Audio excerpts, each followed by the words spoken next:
کیا تم یہ خیال کرتے ہو کہ ہم نے تم کو بے مقصد پیدا کیا ہے اور یہ کہ تم ہماری طرف لوٹ کر نہیں آؤ گے؟ تو اللہ جو سچا بادشاہ ہے اس کی شان اس سے اونچی ہے،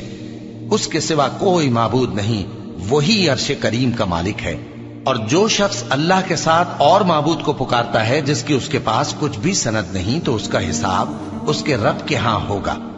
کچھ شک نہیں کہ کافر کامیاب نہیں ہوں گے، اور اللہ سے دعا کرو کہ میرے پروردگار مجھے بخش دے اور مجھ پر رحم کر، اور تو سب سے بہتر رحم فرمانے والا ہے۔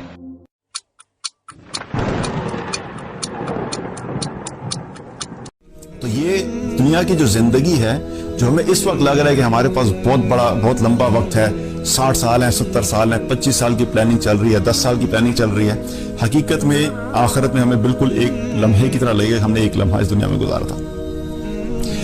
موت کے بارے میں رسول اللہ صلی اللہ علیہ وسلم نے فرمایا کہ اس کو کثرت سے یاد کیا کرو، اکثر ذکر حادم اللذات یعنی الموت۔ آپ صلی اللہ علیہ وسلم نے فرمایا کہ لذتوں کو ختم کرنے والے یعنی موت کو تم کثرت سے یاد کیا کرو۔ اب جب موت آتی ہے تو دنیا کی ساری لذتیں انسان کو کیا ہے، وہ ختم ہو جاتی ہیں۔ آپ چاہے ایک بادشاہ کی طرح زندگی گزار رہے ہوں، آپ کی زندگی میں کھانے بھی بہترین ہیں، کپڑے بھی بہترین ہیں، گھر بھی بہترین ہے، گاڑیاں بھی بہت اچھی ہیں، آپ کا اپنے سوشل سرکل کے اندر ٹیکا بھی بڑا ہے، لوگ آپ کے لیفٹ رائٹ آگے پیچھے گھومنے پھرنے والے ہیں، آپ کی تعریفیں بھی ہوتی ہیں، ایک بادشاہ اور شہنشاہ کی طرح آپ زندگی گزار رہے ہیں۔ لیکن جس وقت موت آئے گی تو وہ ساری لذتیں، وہ ساری خوشیاں، وہ سارا مال، وہ سارا گھر، وہ سارے رشتے سب ٹوٹ جائیں گے اور اس کو وہ ختم کر دے گی۔ جب ملک الموت روح قبض کرنے کے لیے آتے ہیں تو وہ یہ نہیں دیکھتے کہ اس شخص کے بچے ابھی چھوٹے ہیں، اس کے بچوں کو ضرورت ہے تو اس کو بھی تھوڑا ٹائم دے دیا جائے، وہ یہ نہیں دیکھتے کہ اس ماں کو ان بچوں کی ماں کی روح قبض نہیں کرنی کیونکہ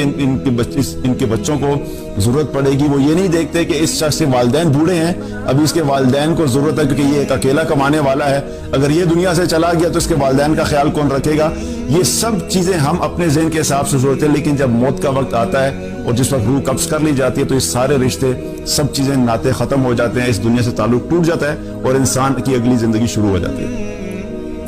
تو موت کو کثرت سے یاد کرنے کا حکم دیا آپ صلی اللہ علیہ وسلم نے کہ اس کو کثرت سے یاد کیا کرو۔ آپ صلی اللہ علیہ وسلم، صحیح مسلم کی ایک روایت ہے، اس کا مفہوم ہے کہ صحابہ نے فرمایا کہ آپ صلی اللہ علیہ وسلم اپنی والدہ کی قبر پر گئے اور وہاں پر خود بھی روئے، ہمیں بھی بہت رلایا، اور پھر آپ صلی اللہ علیہ وسلم نے فرمایا کہ میں نے اپنے رب سے دعا کی تھی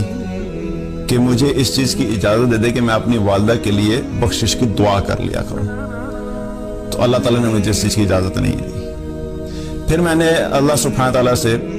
دعا کی کہ یا اللہ مجھے ان کی قبر کی زیارت کی اجازت دے دے، تو اللہ تعالیٰ نے مجھے اس چیز کی اجازت دے دی۔ تو پھر آپ نے فرمایا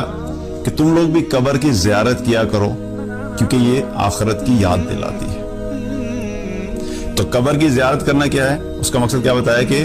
قبرستان جانا سے کیا ہے کہ انسان کو موت جب یاد آئے گی تو موت کی وجہ سے آخرت کی یاد آئے گی کہ آخرت بھی ایک آنے والی ہے، موت کے بعد کی بھی ایک زندگی ہے۔ اسی طریقے سے آپ نے ایک اور حدیث ہے، اس میں آپ نے فرمایا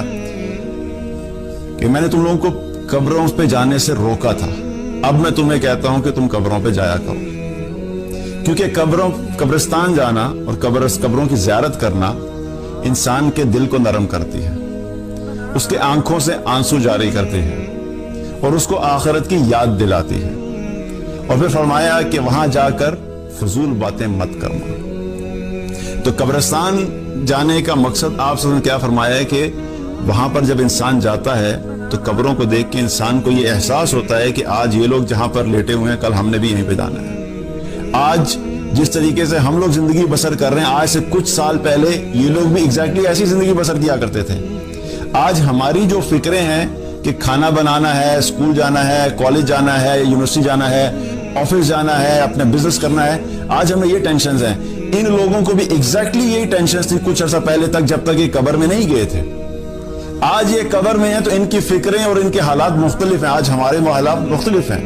لیکن کل کو ہم نے بھی نہیں جگہ ان کے ساتھ ہونا ہے۔ تو جب ہم نے بھی یہاں پر جانا ہے تو آج دنیا میں تو ہم تیاری کر رہے ہیں کہ دنیا میں ہم ہر طرح سے کامیاب ہوں، دنیا میں ہم اس چیز کی فکر کر رہے ہیں کہ ہمیں کسی قسم کی کوئی مشکل نہیں آئے. دنیا میں ہمیں اس چیز کی تو فکر ہے کہ ہمارا کھانا اچھا ہونا چاہیے, ہمیں بھوک لگے تو ہمیں اچھا کھانا ملنا چاہیے, کہ کسی قسم کی ہمیں تکلیف نہ پہنچے. بیماری سے بچنے کے لیے ہمیں فکر ہے کہ ہم نے کیا کیا پریکاشنز کرنی ہے. ہمیں اپنے بچوں کی یہ فکر ہے کہ جب یہ بڑے ہوں گے تو انہیں اچھی جاب ملنی چاہیے. جب اچھی جاب ملے گی تو ظاہر اچھا مقام ہوگا معاشرے میں. لیکن ہمیں اس چیز کی فکر نہیں ہے کہ جب موت آئے گی تو موت کے بعد جو زندگی شروع نہیں ہے اس کے لیے ہم نے کیا تیاری